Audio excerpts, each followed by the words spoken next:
Seluruh kota merupakan tempat bermain hati, oh senangnya. Episode sebelumnya, setelah Cikong mengusir Ouyang Ke pergi, ia pun menemukan ide untuk melawan serangan ular beracun dengan menggunakan jarum. Cikong pun kemudian mengajarkan jurus lemparan jarum ini kepada Rong-er. Di tengah latihannya seorang diri, Huang Rong tiba-tiba diserang oleh prajurit Ouyang Ke yang kemudian berhasil menculiknya. Alhasil, Huang Rong pun ditahan oleh Ouyang Ke yang memang tertarik kepada Huang Rong sejak mereka bertemu. Sementara itu, Ko-Ching dan Cikong bingung mencari keberadaan Rong-er dan akhirnya menemukan jejak jarum yang ditinggalkannya hingga mereka berhasil menemukan Ouyang Ke. Sampai di sana, Ko-Ching bertarung dengan Ouyang Ke. Dalam pertukaran beberapa jurus kungfu, mereka tampak berimbang, namun Ouyang Ke sedikit kewalahan melawannya dan membuat ia menyerah dan terpaksa melepaskan Huang Rong setelahnya. Karena keadaan sudah aman, Cikong pun bilang ia akan pergi meninggalkan mereka berdua. Sebagai rasa terima kasih, Huang Rong lalu berkata kalau ia akan memasak sebuah hidangan perpisahan untuk Cikong. Di tengah saat berbelanja sayur, Huang Rong melihat Mu Nianzi. Ia didorong oleh kecemburuan karena tahu kalau Nianzi dijodohkan ke Ko-Ching. Huang Rong pun memutuskan untuk menghadangnya dan mengambil belati dari Nianzi. Akhirnya mereka berdua bertarung dan Nianzi dikalahkan. Setelah itu, Huang Rong mengancam Nianzi untuk tidak menikahi Ko-Ching karena ia suka kepadanya. Mendengar hal itu, Nianzi tertawa dan mengatakan kalau ia tidak berniat menikahi Ko-Ching karena ia memang sudah menyukai Yang Kang. Di tempat lain, Mei Chaofeng telah berhasil mengatasi kelumpuhan kakinya dengan teknik tenaga dalam Quan Chen yang diajarkan oleh Ko-Ching. Dan ternyata Mei Chaofeng dan Yang Kang memiliki hubungan guru dan murid. Yang Kang dan Pangeran ke-6 telah menyusun rencana untuk mencegah pembentukan sekutu antara Mongolia dengan bangsa Song. Dan secara tidak sengaja, Nianzi mengetahui aksi Yang Kang ini dan pergi menemuinya. Setelah bertemu, Yang Kang bersikeras kalau ia hanya berpura-pura untuk berbaikan dengan Pangeran ke-6. Lanjut ke episode 14, Ko-Ching dan Huang Rong yang berencana ke Ling-An akhirnya meneruskan perjalanan mereka setelah berpisah dengan Cikong. Dalam perjalanan, mereka melalui jalur air. Mereka bertemu dengan Tuan Lu yang lumpuh dan mengundang mereka berdua ke rumahnya. Sampai di kediaman Tuan Lu yang agak misterius ini, Huang Rong melihat kalau kediamannya ini didesain dengan formasi pakwa yang dengan mudah menyesatkan orang. Meski demikian, kedekatan Tuan Lu dengan Huang Rong dan Ko-Ching tercipta dengan cepat dalam pembahasan literatur sastra dan puisi. Tuan Lu sangat takjub dengan pengetahuan Huang Rong yang merendah dan berkata kalau semua yang ia tahu berasal dari ayahnya. Malam harinya, Ko-Ching dan Huang Rong memutuskan untuk menyelinap di sekitar kediaman Tuan Lu yang penuh perangkap dan jebakan. Ko-Ching cukup heran dengan melihat Huang Rong yang bisa mengenali semua jalan yang hampir mirip. Rong-er kemudian berkata kalau formasi pakwa ini mirip dengan formasi perangkap ayahnya di Pulau Persik, sehingga hal ini tidak akan menyulitkannya. Mereka menyusup ke dermaga dan menemukan Yang Kang telah tertangkap oleh anak Tuan Lu. Dari sini ini juga terlihat kalau Tuan Tiente yang dicari Ko-Ching ternyata bekerja di kediaman Tuan Lu selama ini. Tapi tentu saja Ko-Ching belum tahu kalau itu adalah pembunuh ayahnya. Setelah itu Yang Kang dipenjarakan dan Ko-Ching serta Huang Rong memutuskan hanya untuk mengamatinya saja. Esok paginya, Yang Kang berhasil lolos dari kurungan penjara setelah menyerang salah seorang penjaga yang kurang waspada. Yang Kang yang mencoba mencari jalan keluar akhirnya bertemu dengan Tuan Lu dan akhirnya Yang Kang bertarung dengan anak Tuan Lu dan mengalahkannya dengan ilmu cakar tengkorak yang ia pelajari dari Mei Chaofeng. Melihat hal itu, Tuan Lu bertanya dari mana ia mempelajari ilmu tersebut, tapi Yang Kang menolak menjawab hingga membuat Tuan Lu turun tangan dan mengalahkan Yang Kang dan mengembalikannya ke penjara. Malamnya, Nianzi yang ternyata tidak kembali ke desa Jiachun dan diam-diam membututi Yang Kang menyelinap untuk menyelamatkan kekasihnya. Setelah bertemu, Yang Kang meminta Nianzi untuk mencari bantuan dengan mencari gurunya Mei Chaofeng di sebuah kuil. Nianzi lalu bergegas menuju kuil, tetapi malang baginya tidak bertemu dengan Mei Chaofeng, Nianzi malah bertemu dengan Ouyang Ke yang memang hobi menculik wanita cantik. Lanjut ke episode 15, Mei Chaofeng akhirnya muncul dan akhirnya bertarung dengan Ouyang Ke yang menggunakan serangan ular beracunnya yang dikendalikan dengan seruling.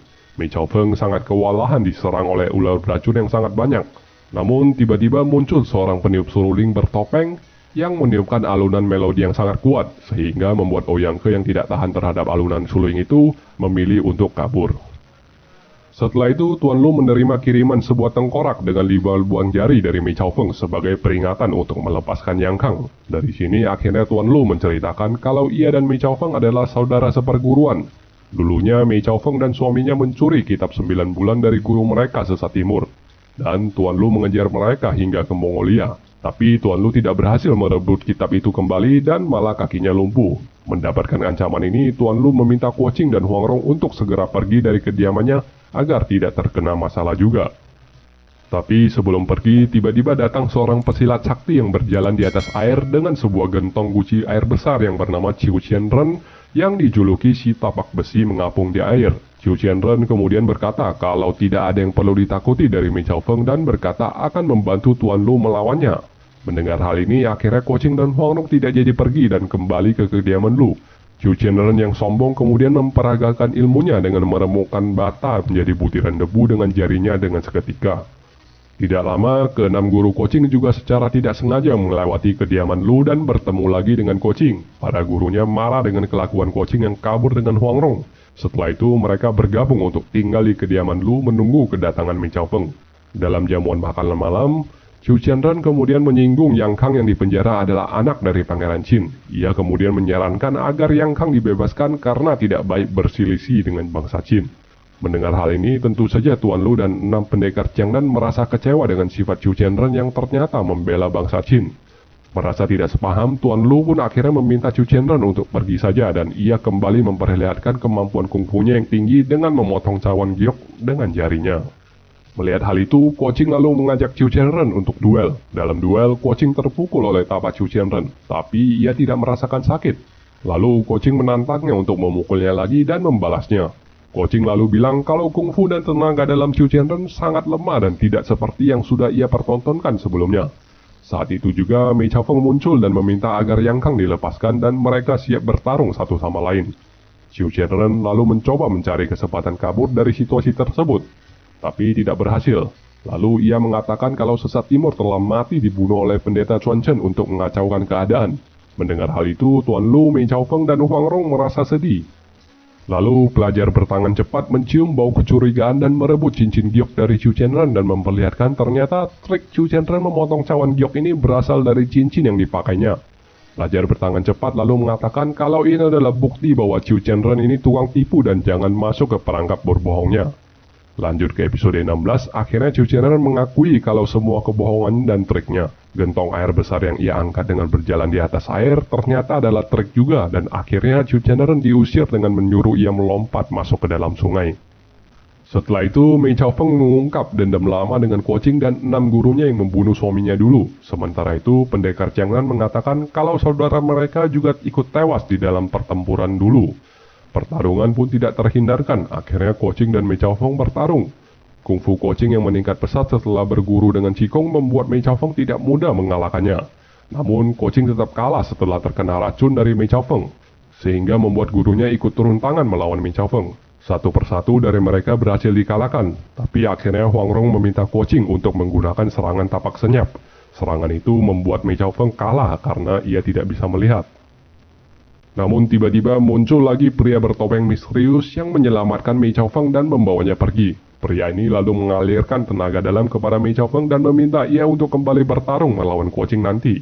Sementara itu, Tuan Tiente berhasil menemukan kunci untuk menyelamatkan Yang Kang. Namun sebelum berhasil mengeluarkan Yang Kang, Kuan Yin anak Tuan Lu muncul dan menghentikannya dan membuat Tuan Tiente juga ikut dikurung. Pasca pertarungan itu, kakak pertama ke Chen E terluka cukup parah. Kuo Qing dan Huang Rong membawa obat menemui gurunya. Dalam momen itu, akhirnya ke Chen E memaafkan Kuo Qing dan akhirnya berbaikan. Setelah itu, pelajar bertangan cepat mengembalikan belati yang ia curi dari tubuh Mei Chao Feng saat mereka bertarung. Belati itu adalah milik Kuo Qing yang dulu ia gunakan untuk menusuk dan membunuh suami Mei Chao Feng 12 tahun yang lalu. Teman-teman perhatikan baik-baik belati ini karena ini adalah kunci untuk episode lebih lanjut yang mempengaruhi peningkatan kungfu Kuo Qing nantinya. Dan akhirnya Mei Chao Feng kembali untuk menantang Kuo Qing bertarung lagi. Dalam pertarungan, kelihatan Mei Chao Feng dapat dengan mudah mengantisipasi gerakan Kuo Qing. Ternyata dari atas ada pria bertopeng yang menjentikan batu dengan jarinya untuk memberikan petunjuk kepada Mei Chao Feng. Huang Rong yang melihat hal itu akhirnya langsung mencegah pertarungan itu dan memanggil pria bertopeng itu sebagai ayahnya dan meminta agar ia menghentikan bantuannya.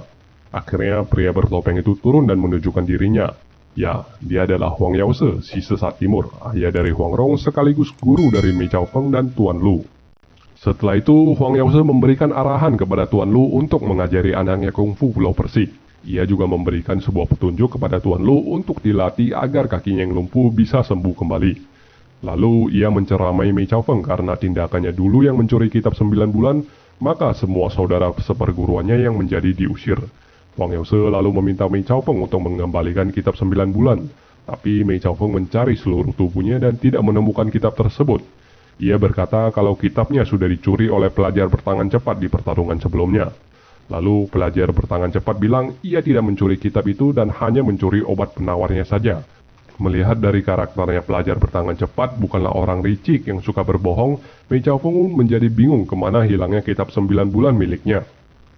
Melihat hal ini, Huang Yause memberikan racun Jerome Fuku ke tubuh Mei Chaofeng dan memintanya melakukan 3 hal, yaitu menemukan kitab 9 bulan itu kembali dan membunuh semua orang yang mempelajarinya.